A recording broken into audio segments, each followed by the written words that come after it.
Mutual fund portfolio review series के इस क्रम में आज हम लोग बात करने वाले हैं श्री नरोत्तम सर के पोर्टफोलियो के बारे में।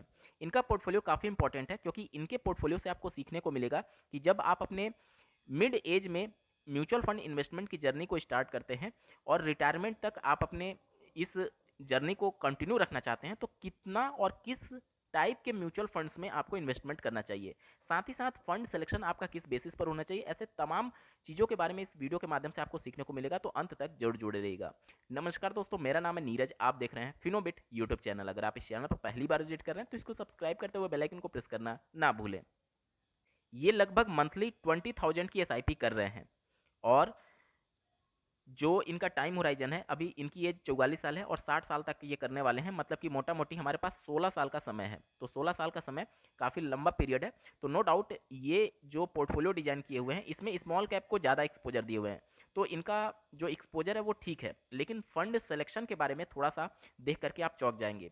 इनके पोर्टफोलियो में टोटल 19 फंड्स हैं और फंड्स एक बार मैं दिखा देता हूं ताकि आपको थोड़ा सा आइडिया लग जाए।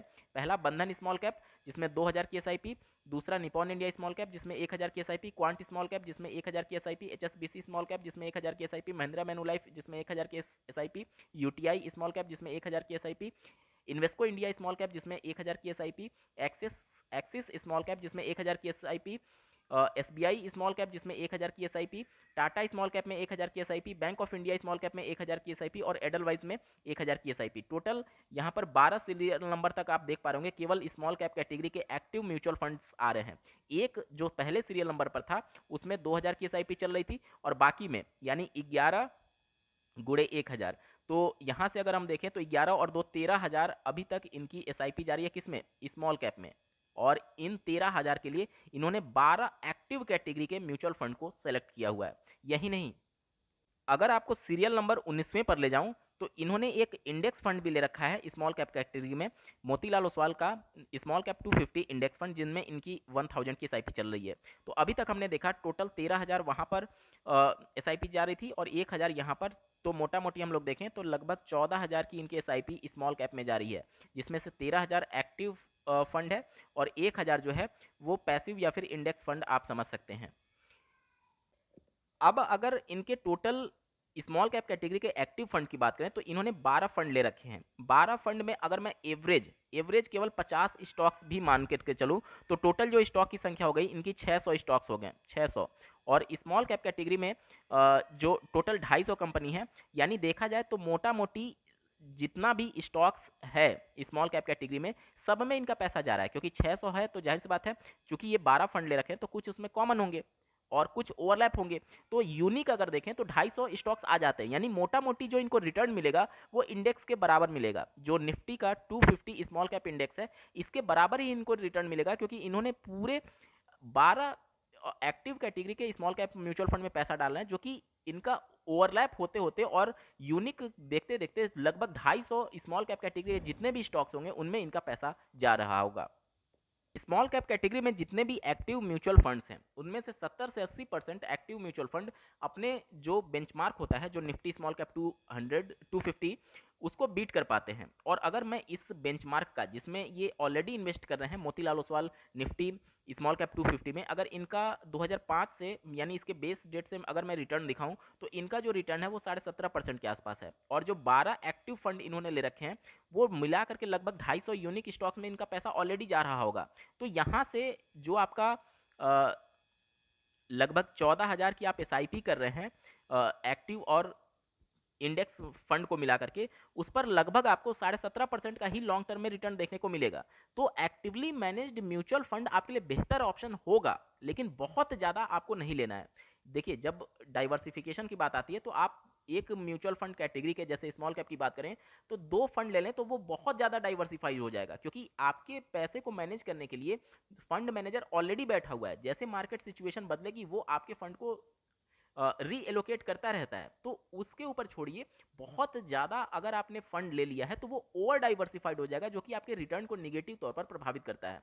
और स्मॉल कैप कैटेगरी में निफ्टी 50 जो स्मॉल कैप इंडेक्स है उस पर तो आपको अगर लॉन्ग टर्म का विजन है, जैसे 16 साल सर के एज सर के कंडीशन में 16 साल का इनके पास समय है, तो ये जो निफ्टी स्मॉल कैप 250 इंडेक्स है वो आपके लिए बेस्ट ऑप्शन नहीं होगा, क्योंकि स्मॉल कैप कैटेगरी में एक्टिवली मैनेज्ड जो म्यूचुअल फंड होते हैं वो स्मॉल कैप कैटेगरी के जो इंडेक्स है निफ्टी स्मॉल कैप 250 उससे ज़्यादा रिटर्न आपको बना करके दे सकते हैं।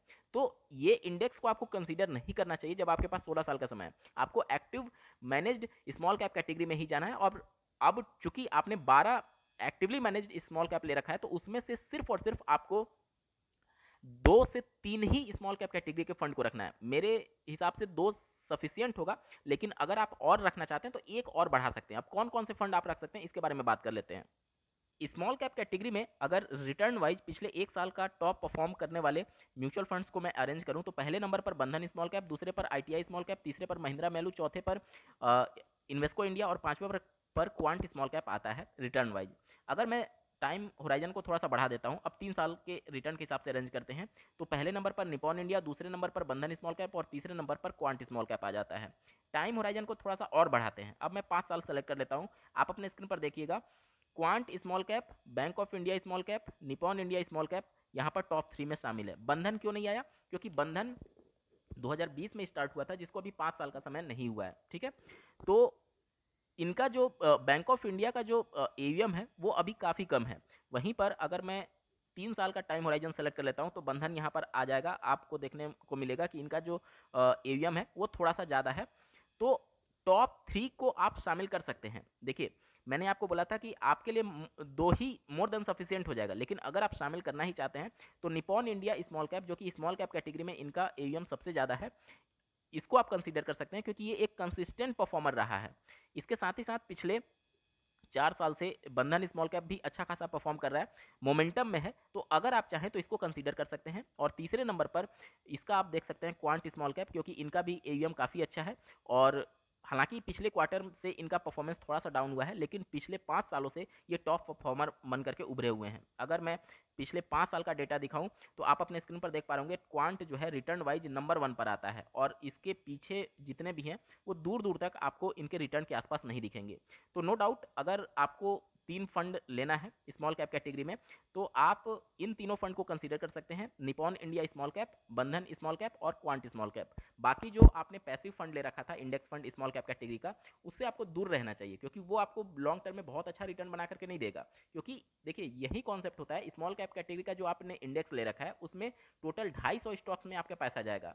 अब जितना ज़्यादा स्टॉक आप सेलेक्ट करेंगे उसमें से कुछ स्टॉक ऐसे होंगे कि जो बहुत अच्छा परफॉर्म कर रहे होंगे और कुछ बिल्कुल नहीं कर रहे होंगे, तो ओवरऑल आपका रिटर्न जो है वो एवरेज आउट हो जाता है। इसी प्रकार से जब आपने अपने पोर्टफोलियो में 12-13 एक ही कैटेगरी के म्यूचुअल फंड को सेलेक्ट कर लिया तो कुछ उसमें परफॉर्म करेंगे, कुछ नहीं करेंगे, और ओवरऑल आपका रिटर्न जो है वो एवरेज आउट हो जाएगा।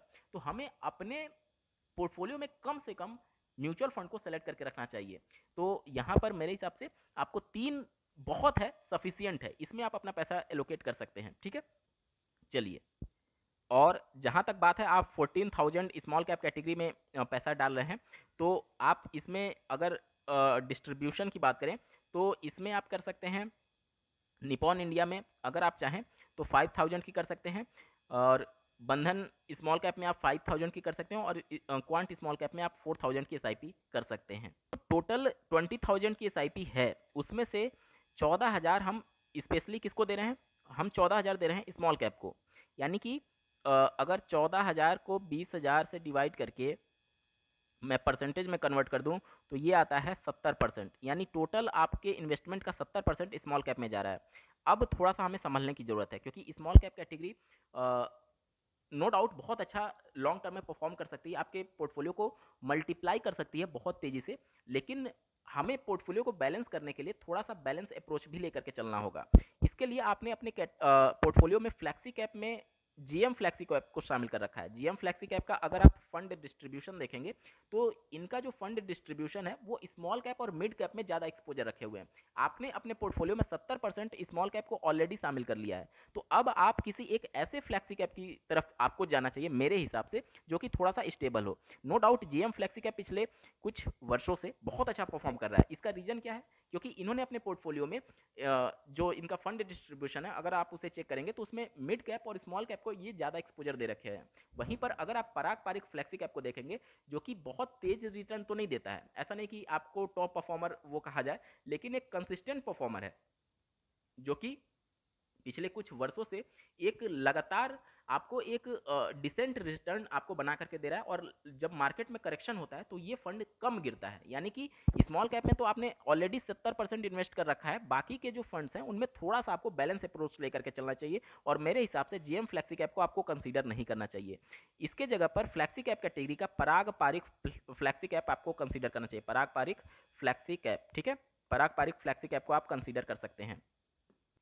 इसके साथ ही साथ आपने निपॉन इंडिया का मल्टी कैप ले रखा है और महिंद्रा मैन्युलाइफ का मल्टी कैप ले रखा है। तो देखिए मल्टी कैप और फ्लेक्सी कैप लगभग सेम ही होता है। फ्लेक्सी कैप में अगर आप देखेंगे तो जो फंड मैनेजर है उसके ऊपर रिस्ट्रिक्शन नहीं है कि आपको लार्ज कैप, मिड कैप और स्मॉल कैप में कितना एक्सपोजर रखना है। जबकि मल्टी कैप में अगर आप देखेंगे तो लार्ज कैप, मिड कैप और स्मॉल कैप में मिनिमम 25% फंड मैनेजर के ऊपर रिस्ट्रिक्शन रहता है कि आपको इतना डालना ही डालना है। बाकी का जो 25% बचा वो फंड मैनेजर के ऊपर डिपेंड करता है कि वो इक्विटी में डाल दे या फिर डेट में डाल दे या फिर किसी भी कैटेगरी में, लार्ज, मिड, स्मॉल, किसी में भी वो डाल सकता है। लेकिन फ्लेक्सी कैप कैटेगरी में इस प्रकार का कोई भी रिस्ट्रिक्शन नहीं होता है। तो यहाँ पर मेरे हिसाब से आपको ये दोनों मल्टी कैप को हटा देना चाहिए, यहाँ से ये दोनों मल्टी कैप को हटाना चाहिए और इसके जगह पर आपको एक मोमेंटम फंड को शामिल करना चाहिए। क्योंकि ये जो निपॉन इंडिया मल्टी कैप है और महिंद्रा मैन्युलाइफ मल्टी कैप है, इससे कहीं ज़्यादा मोमेंटम फंड आपको रिटर्न बना करके दे सकते हैं और वो भी फ्लैक्सी कैप कैटेगरी में ही। मैं बात कर रहा हूँ निफ्टी 500 मोमेंटम 50 इंडेक्स फंड। ये एक इंडेक्स फंड है, ठीक है, और ये कैसे बिहेव करेगा, ये आपका फ्लैक्सी कैप की तरह बिहेव करेगा। क्योंकि इनकी इन्वेस्टमेंट स्ट्रेटजी को मैं बता देता हूँ। निफ्टी 500 जिसमें टॉप के 100 कंपनी यानी लार्ज कैप की कंपनी शामिल है, उसके बाद से 150 मिड कैप की कंपनी शामिल है और स्मॉल कैप की 250 कंपनी शामिल है। तीनों को अगर जोड़ देंगे तो टोटल 500 कंपनी हो गई। इन 500 कंपनी को मिला करके हमें 50 कंपनी इनमें से केवल चुनना है। और किस बेस पर? मोमेंटम के बेस पर। मोमेंटम क्या होता है? ऐसा कोई भी स्टॉक जो कि पिछले 6 महीने और 12 महीने में प्राइस वाइज अच्छा खासा रिटर्न बना करके दे रहा होगा, उसको हम यहाँ पर कंसीडर करेंगे। यानी कि सभी 500 स्टॉक्स को हम एक मोमेंटम स्कोर दे देंगे और उन मोमेंटम स्कोर के हिसाब से हम उनको अरेंज करेंगे। जिनका हाईएस्ट मोमेंटम स्कोर उसको एक सीरियल नंबर मिलेगा और जिसका लोएस्ट मोमेंटम स्कोर उसको 500 सीरियल नंबर मिलेगा। अब हमने सबको मोमेंटम स्कोर दे दिया और सभी स्टॉक्स को, टोटल जो 500 स्टॉक्स हैं लार्ज, मिड और स्मॉल को मिला करके, उन सबका जो फ्री फ्लोट मार्केट कैपिटलाइजेशन होता है उससे सबको मल्टीप्लाई कर देंगे। इससे क्या होगा कि हमें वेटेज पता चल जाएगा कि जैसे जिसका मोमेंटम स्कोर ज़्यादा हुआ, मान लीजिए स्मॉल कैप कैटेगरी में अगर आप देखेंगे तो वो तो जाहिर सी बात है मोमेंटम ज़्यादा दिखाएगा। क्यों ज़्यादा दिखाएगा? क्योंकि स्मॉल कैप कैटेगरी के जो फंड्स होते हैं वो बहुत ज़्यादा वोलेटाइल होते हैं, अचानक से उनका प्राइस बहुत तेज़ी से बढ़ जाता है।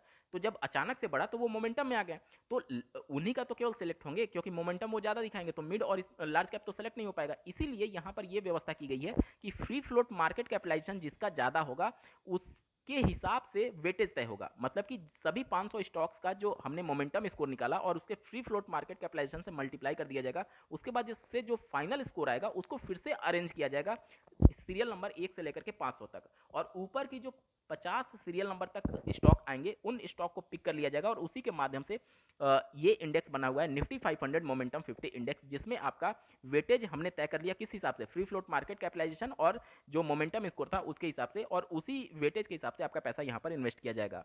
अब यहाँ पर इसमें इन्वेस्ट करने का फायदा क्या है, आप अपने स्क्रीन पर ध्यान से देखिएगा।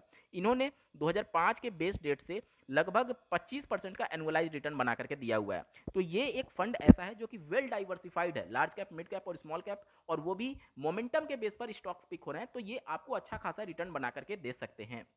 ठीक है, तो ये फंड को आप कंसीडर कर सकते हैं। तो एक तो आपको पराग पारिक फ्लेक्सी कैप और दूसरे को आप Nifty 500 momentum 50 index fund consider कर सकते हैं। इसके लिए निपॉन इंडिया का आया हुआ है और इसके अलावा मोतीलाल ओसवाल का आया हुआ है। दोनों में से कोई भी एक आप कंसीडर कर सकते हैं, या फिर अगर कोई और भी ऑप्शन आपको मिले तो वो भी आप कंसीडर कर सकते हैं। क्योंकि एएमसी का कोई खास इंपैक्ट नहीं पड़ता है इंडेक्स फंड में, क्योंकि ये केवल रिप्लिकेट किया जाता है इस इंडेक्स को।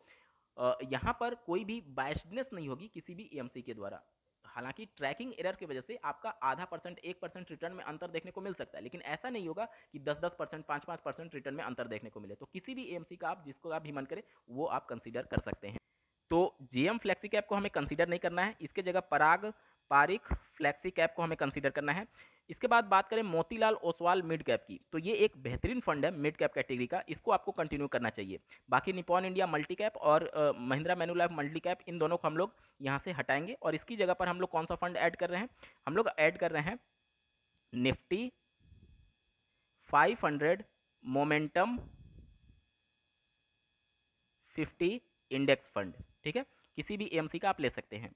इसके बाद से बात करें अगले फंड की, तो अगला फंड है आप में आईसीआईसीआई प्रूडेंशियल डिविडेंड यील्ड, जिसमें आप 1000 की एसआईपी कर रहे हैं। देखिए ये आपके लिए मेरे हिसाब से जो 16 ईयर का आपका टाइम होराइजन है उसके हिसाब से ये फंड सूटेबल नहीं है, क्योंकि इसका अगर आप फंड डिस्ट्रीब्यूशन देखेंगे तो मैक्सिमम जो फंड इसका डिस्ट्रीब्यूट हो रहा है वो लार्ज कैप में हो रहा है। तो ये जो रिटर्न है आपको लार्ज कैप के बराबर बना करके देगा। साथ ही साथ यहाँ पर ये डिविडेंड का मतलब क्या होता है कि जैसे कोई भी स्टॉक जो होगा जब भी वो प्रॉफिट में आता है तो उसका कुछ पार्ट अपने इन्वेस्टर्स को वो डिस्ट्रीब्यूट कर देता है। अब देखिए आईसीआईसीआई प्रूडेंशियल यील्ड का मतलब ये नहीं है कि ये म्यूचुअल फंड आपको समय समय पर पैसे आपके बैंक अकाउंट में देगी। इसके लिए अगर आपने देखिए दो ऑप्शन होता है, एक ग्रोथ ऑप्शन होता है, आप अपने पोर्टफोलियो में देखिएगा उसमें ग्रोथ लिखा होगा या फिर IDCW लिखा होगा। तो अगर आपने IDCW सेलेक्ट किया होगा तभी आपको डिविडेंड मिलेगा, और अगर आपने ग्रोथ सेलेक्ट किया होगा तो आपको डिविडेंड नहीं मिलेगा। इसका मतलब क्या होता है, इसका मतलब ये होता है कि जैसे जैसे कंपनी ग्रो करेगी आपका पैसा जैसे ग्रो करेगा उसमें से कुछ पार्ट निकाल करके आपको बैंक में दे दिया जाता है। वहीं पर ग्रोथ का मतलब ये हो गया कि जो आपका रिटर्न मिला उसको फिर से री इन्वेस्ट कर दिया जाएगा, यानी आपका रिटर्न पर रिटर्न मिलता रहेगा। तो IDCW या फिर डिविडेंड फंड हमारे लिए बेहतरीन नहीं है, हमारे लिए वो फंड बेहतरीन होगा जो हमारे पैसे को री इन्वेस्ट करता रहे, क्योंकि अगर हम अपने ब्याज को निकालते रहें तो हमारा पैसा ग्रो कहाँ होगा, ग्रो तो तब होगा ना, कंपाउंडिंग तब होगी जब हमें रिटर्न पर रिटर्न मिलता रहे।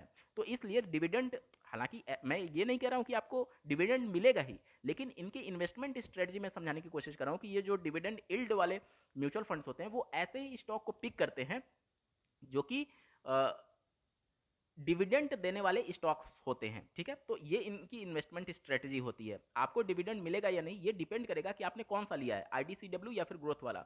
मेरे हिसाब से आपके लिए ग्रोथ ऑप्शन बेहतरीन होता है, डिविडेंड वाला ऑप्शन आपको सेलेक्ट नहीं करना चाहिए, लेकिन आपके टाइम होराइजन के हिसाब से ये फंड आपके लिए सुटेबल नहीं है। ठीक है, तो इस फंड को आप डिसकंटिन्यू कर सकते हैं। इसके बाद से अगले फंड की अगर हम लोग बात करें तो अगला फंड जो आपने ले रखा है HDFC का डिफेंस फंड ले रखा है। देखिए डिफेंस फंड या फिर कोई भी सेक्टोरल या फिर थीमेटिक फंड से आपको बच करके रहना चाहिए, इस फंड को आपको बंद कर देना चाहिए मेरे हिसाब से। अभी आपने देखा पिछले साल भर से इसमें बहुत तेजी से रैली देखने को मिली, लेकिन अभी 1 महीने 2 महीने से अगर आप इनका परफॉर्मेंस देख रहे होंगे तो वो बहुत ज़्यादा डाउन चल रहा है। तो इस प्रकार के जो सेक्टोरल फंड होते हैं इसमें जो पैसा आप डालते हैं, फंड मैनेजर बिल्कुल रिस्ट्रिक्ट हो चुका है कि आपका पैसा केवल डिफेंस सेक्टर में डालेगा, वो किसी दूसरे सेक्टर में डाल ही नहीं सकता, क्योंकि ये एक सेक्टोरल और थीमेटिक फंड है। तो इस वजह से कई बार क्या होता है कि सालों साल तक कोई एक सेक्टर अगर नहीं चल रहा है तो आपका पैसा भी वहीं पर स्टक हो गया है, बढ़ नहीं रहा है। तो इस प्रकार के थीमेटिक फंड से हमें दूर रहना चाहिए। एटलीस्ट अगर हम फंड मैनेजर को इस प्रकार से कोई भी रिस्ट्रिक्ट ना करें, हम नॉर्मल सा कोई म्यूचुअल फंड ले तो एटलीस्ट अगर कोई एक सेक्टर नहीं चल रहा है तो वो हमारे पैसे को किसी दूसरे सेक्टर में रोटेट कर सकता है। लेकिन यहाँ पर आपने डिफेंस फंड में डाल करके उस फंड मैनेजर को भी रिस्ट्रिक्ट कर दिया है कि दूसरे सेक्टर में आपका पैसा डाल ही नहीं सकता है। ठीक है, तो इसको आपको डिसकंटिन्यू कर देना चाहिए, और ये वाला फंड मैं ऑलरेडी आपको बता चुका हूँ डिसकंटिन्यू करने के लिए। तो अगर आपके टोटल पोर्टफोलियो की मैं बात करूँ, आप अपने पोर्टफोलियो में जो 20 फंड को सेलेक्ट कर रखे हैं उसको कम करके 7 फंड तक आपको आना चाहिए। पहला आपका निपॉन इंडिया स्मॉल कैप हो गया, दूसरा बंधन स्मॉल कैप हो गया, तीसरा क्वांट स्मॉल कैप हो गया, जिसमें आप ज़्यादा अगर जिस हिसाब से अभी आप इन्वेस्टमेंट कर रहे हैं 70%, उतना ही अगर आप अपना एक्सपोजर रखना चाहते हैं तो इस प्रकार से आप डिस्ट्रीब्यूट कर सकते हैं। इसके बाद से पराग पारिक फ्लेक्सी कैप, जिसमें आपको 1500 रुपये कम से कम इन्वेस्ट करना चाहिए। निफ्टी 500 मोमेंटम 50 इंडेक्स फंड, जो कि फ्लेक्सी कैप की तरह ही बिहेव करेगा, लेकिन एक्टिवली मैनेज्ड जो फ्लेक्सी कैप होते हैं उनसे ज़्यादा रिटर्न बना करके देगा, क्योंकि ये मोमेंटम बेस्ड फ्लेक्सी कैप है जिसमें आपको कम से कम 1500 रुपये यहाँ पर डालना चाहिए। इसके बाद से Motilal Oswal mid cap category में आप 1500 रुपये इन्वेस्ट कर सकते हैं। इसके साथ ही साथ मिड कैप कैटेगरी का एक बहुत ही अच्छा मोमेंटम इंडेक्स फंड है, Nifty mid cap 150 momentum 50 index, जिसमें आपको कम से कम 1500 रुपये डालना चाहिए। मतलब कि मिड कैप कैटेगरी का आपने 2 ले लिया, इसके साथ ही साथ आपने फ्लेक्सी कैप कैटेगरी का 2 ले लिया। और फ्लेक्सी कैप में ये अगर मैं बताऊं तो ये मोमेंटम स्ट्रेटजी वाला आपके लिए बहुत बेहतरीन हो सकता है। तो कुल मिलाकर के टोटल ये 7 म्यूचुअल फंड में आप अपना पैसा डाल सकते हैं।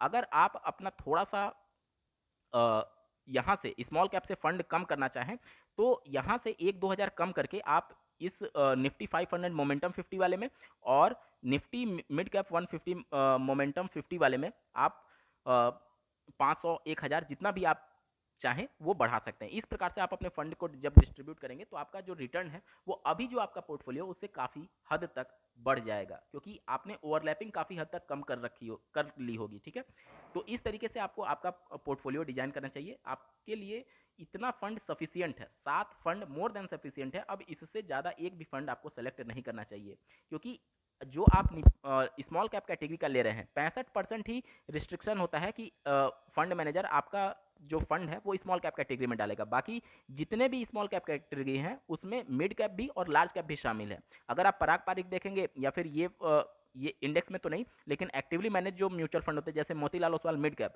तो मिड कैप होने के बावजूद भी इसमें लार्ज कैप भी आपको देखने को मिलेगा और स्मॉल कैप भी देखने को मिल सकता है।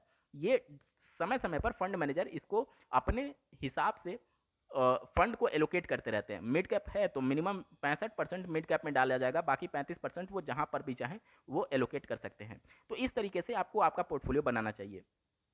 दोस्तों, आपको ये वीडियो कैसा लगा कमेंट के माध्यम से जरूर बताइएगा, और ऐसे ही महत्वपूर्ण अपडेट के लिए इस चैनल को सब्सक्राइब करना ना भूलें। इस वीडियो को देखने के लिए आपका बहुत बहुत धन्यवाद। भगवान करे आपका दिन शुभ हो।